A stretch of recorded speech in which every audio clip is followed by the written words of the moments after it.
Faux numéro de pièce d'identité.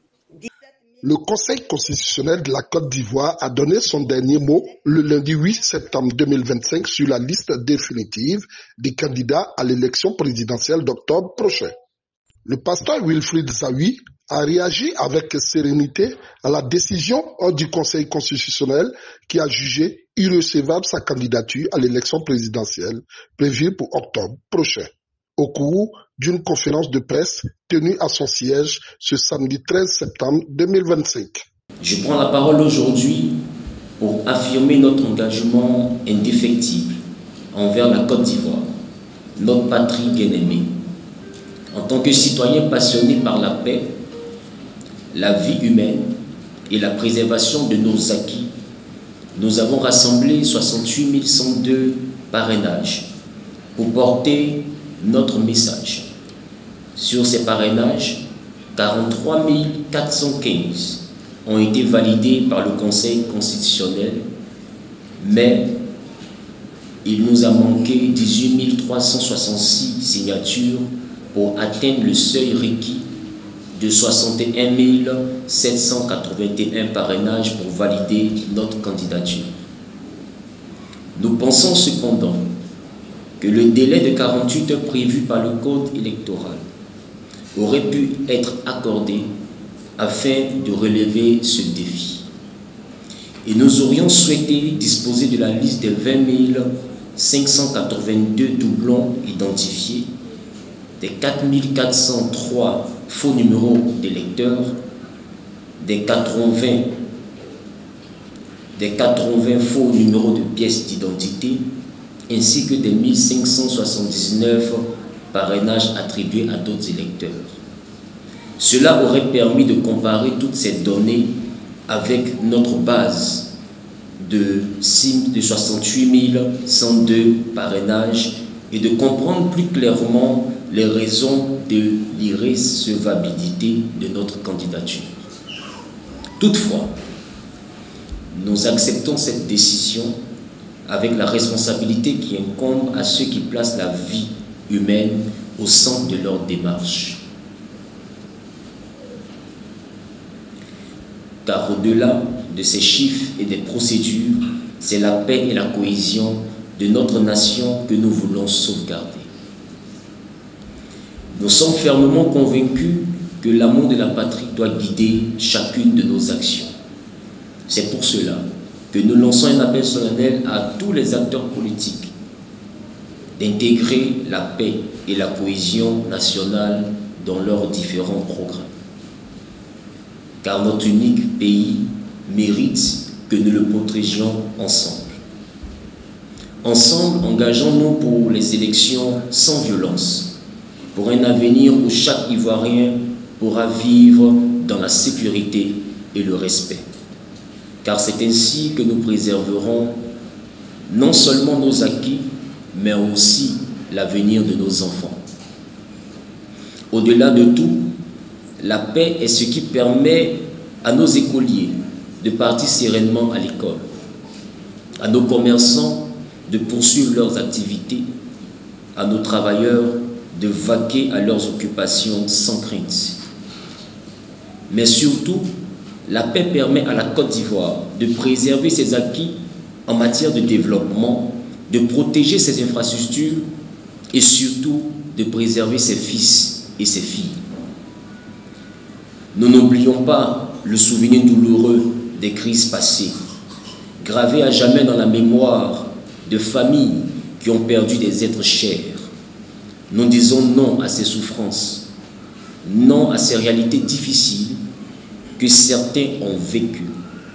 C'est pour cela que nous nous engageons fermement à ce que la paix soit la priorité absolue, afin que plus jamais notre nation ne revive de telles épreuves. Ensemble, faisons de la Côte d'Ivoire un pays où la vie humaine est sacrée, où l'amour de la patrie nous unit et où chaque enfant peut grandir plutôt dans la sécurité et la dignité.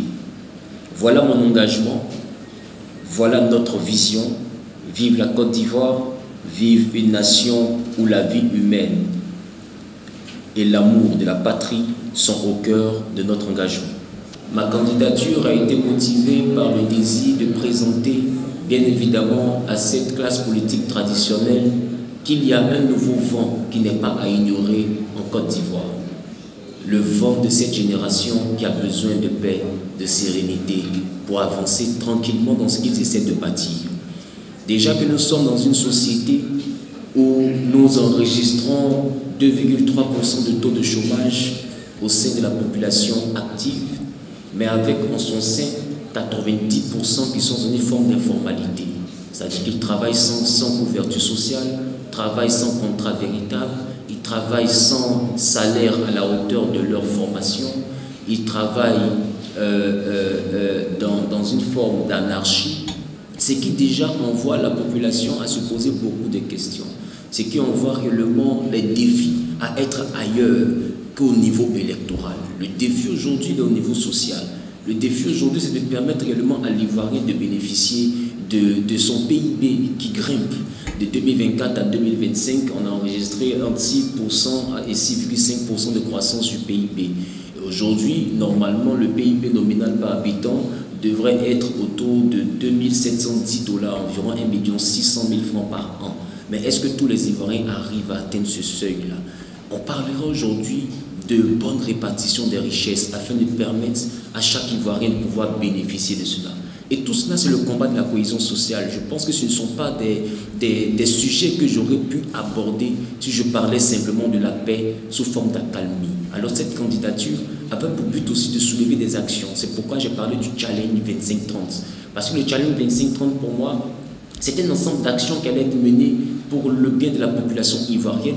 Mais au-delà de la population ivoirienne, c'était un ensemble d'actions qui allaient être menées afin de pouvoir renvoyer un message fort à la classe politique classique. Au travers de la campagne, j'allais avoir la capacité de déballer ce challenge-là et présenter à chacun qu'ensemble, nous pouvons construire la Côte d'Ivoire sans se tirer le col, sans se battre, sans s'insulter, sans se quereller. Nous pouvons ensemble bâtir une nation. Voilà pourquoi mon slogan était « Nous allons relever les défis de A à Z parce que l'avenir se construit ensemble ».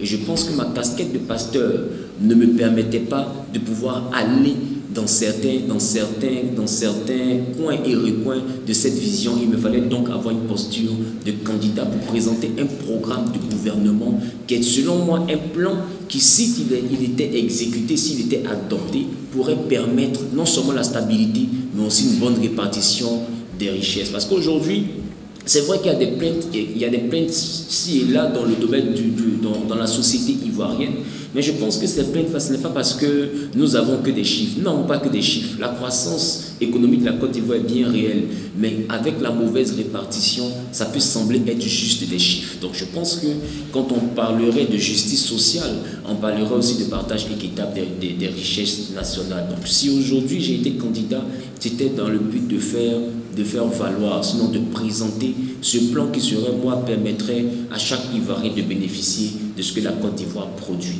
En réponse à la deuxième question, je dirais que l'office pastoral et le domaine politique ne sont pas deux éléments éloignés. Pour ce scrutin crucial, la Commission électorale indépendante CEI avait transmis 60 dossiers de candidature à la haute juridiction. Après examen, seuls 5 ont été validés. Il s'agit du président actuel, Alassane Ouattara, Simone Gbagbo, Lagou Henriette, Dombello et Jean-Louis Billon, ouvrant ainsi la voie à une compétition restreinte pour l'élection présidentielle 2025.